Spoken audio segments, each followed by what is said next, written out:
Diamonds in the rough. NFL Draft Diamonds. Time to shine.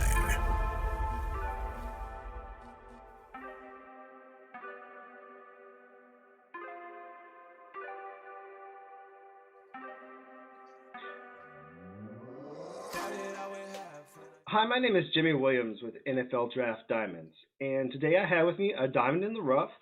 His name is Geremy Hickbottom. He's a quarterback out of Tennessee State, formerly at Grambling. So nice to have you on, buddy. Appreciate it. Thanks for having me. Yeah, I mean, people, if they don't know you, I mean, you have this, really, big quarterback. I mean, one of these prototypical size guys.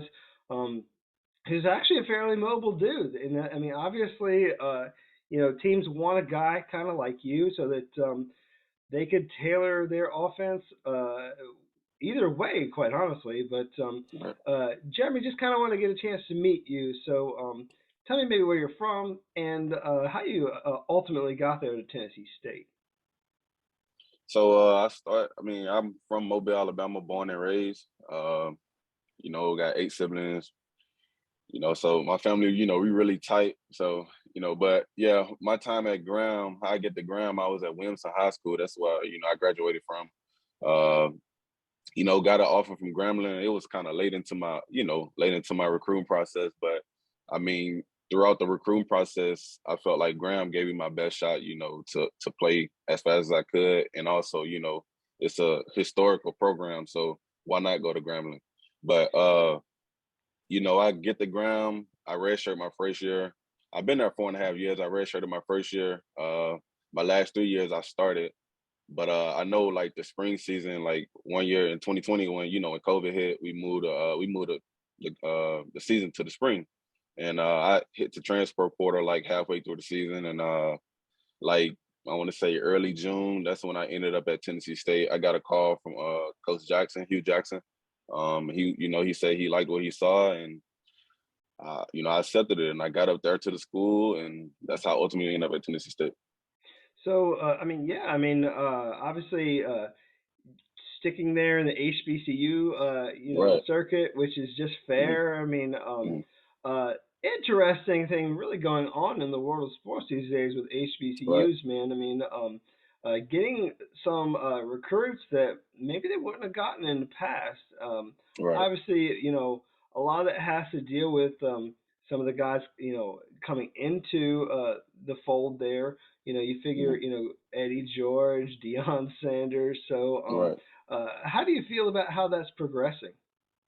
I like the way it's going, you know what I'm saying? Because honestly, like me going into my freshman year at a HBCU, I didn't know for sure, like, if we were to get looked at. I know Grambling is a legendary like university, so you standing on the shoulder of giants. But I mean, for the most part, I'm kind of glad to see the HBCU getting a spotlight that they deserve because it's been a lot of talent that I know of. I saw, I don't mean to, just degrade nobody, but I seen some talented guys in the HBCU world, and they got overlooked in the past. But now, as you can see more. It's getting more exposure, and I mean, I'm really excited for the guys to come to a HBCU. You know what I'm saying? Because they don't have to worry about, oh, let's go to a bigger school so I can be seen. I mean, talent, they gonna find you. So I mean, but just with the HBCU thing going right now, it's pretty good. It's pretty good. Yeah, I mean, like you said, I mean, everything's really going awesome lately. Mhm. Again, like you said, you spent some time there at Grambling State, legendary program. At least from my perspective, I'm a big Doug Williams fan, so I Oh mean, yeah. obviously, had a chance to, also rub some shoulders with him at some point during your career, haven't you? Yeah, I did. He actually came. Well, I met him the first time I saw him. It was we played in the Bayou Classic. It was a rival game, between Grambling and Southern, and he gave me my offensive MVP when I was there. And it's just crazy how everything switched around because at the HBCU bowl I got the MVP from him. But just interacting with him is just picking his brain about stuff, man. It's just amazing, just like his journey, and it motivates me honestly. So, you know, just bumping into him, it was great. It was great. Awesome. And again, like you said, I mean, you got the offensive MVP at the HBCU Legacy Bowl. Right. Figure that's a bowl game that is brand new. Hmm. They were going to put you guys out there on national TV for everybody to check you guys out. Right. Tell me about your time there at the Legacy Bowl. Anything that you want to share? Oh yeah, it was a pretty good experience. You know, you've been playing against these guys like for years, and just to be in the same room as them, learning the same things, it was an experience. It was awesome, honestly. But I built some relationships down there that it's some real genuine good dudes, man. Like they got a bright spirit, and I'm trying to surround myself in that circle. Who going to the next level, or who trying to get to the next level, whoever on my mindset. So I mean, just being in the room with all those guys, man, it was an experience, man. So I really Oh, appreciate the Black College Football Hall of Fame for putting that together for us, because that most people get looked over, but for them to put that out there and to put it on national TV just to show like what we can do, man, it was awesome.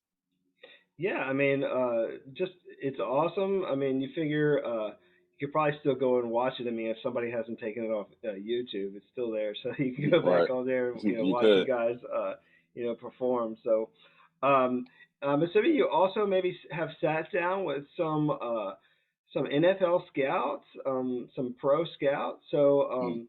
how has that process been for you? I mean, just kind of overall, if you don't mind sharing. Yeah, I mean the process has been pretty well.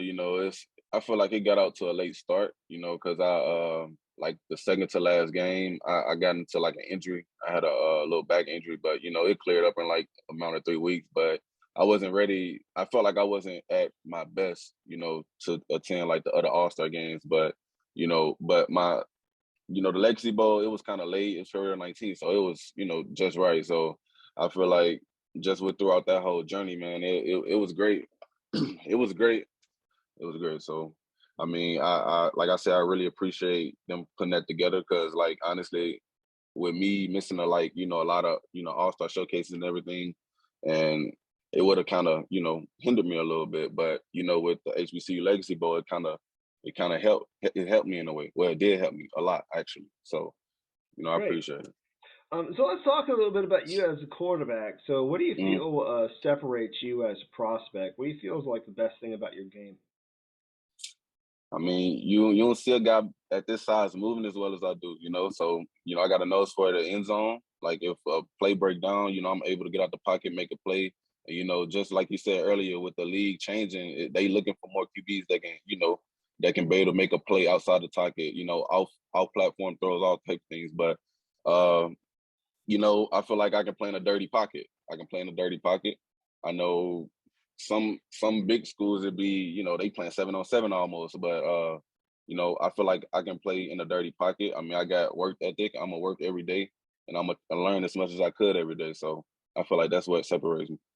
Gotcha. And what do you feel has like been I don't know, some of the biggest highlights of your career? Are there any games or maybe even a play that just kind of sticks out in your brain as to like, that one thing that just kind of, recurs over and over? Like, Mm, if we were to make a movie of your life, I'd have to have this mm. one play. Yeah, I mean, this past season, we played Austin P. This I want to say the third game, and they had us 25-point underdogs, and we ended up winning that game by 2 points. But my highlight play of that, we I think we go down, guys score like a long touchdown or whatever, and just the next series, we just had to get back in the game, and it actually like it lightened us up. So I throw it to my tight end down the seam. I mean, down the sideline. He scored, and from there it just took off. So the most memorable I'll say from this past season is Austin P, when they thought us. They had us 25-point underdogs. So at they home. So it was sweet. Hey, I mean, sometimes when they invite these guys in, I mean, they don't expect the kind of fight they're going to get. So I mean, Right. you guys definitely took it to them. So Right. love it, love it. I always love it when the underdog wins. So Oh uh, man. just just a great thing, overall for you. So couple other questions I just want to ask you. I mean, obviously, a guy who's played with several different coaches. So, Mhm. have you ever had any lesson from perhaps one of those coaches that still sticks with you? I mean, a lot of these coaches, like, they have their isms that they throw at you every so often. So, like, Mhm. is there maybe something that still sticks with you? Yeah, I mean, I actually took a lot from all the coaches that that inputted to me. Just from my QB coach from high school, my high school head coach, Coach Sumter, on to my QB coach, Coach Nord, when I was at Grambling State and Hugh Jackson.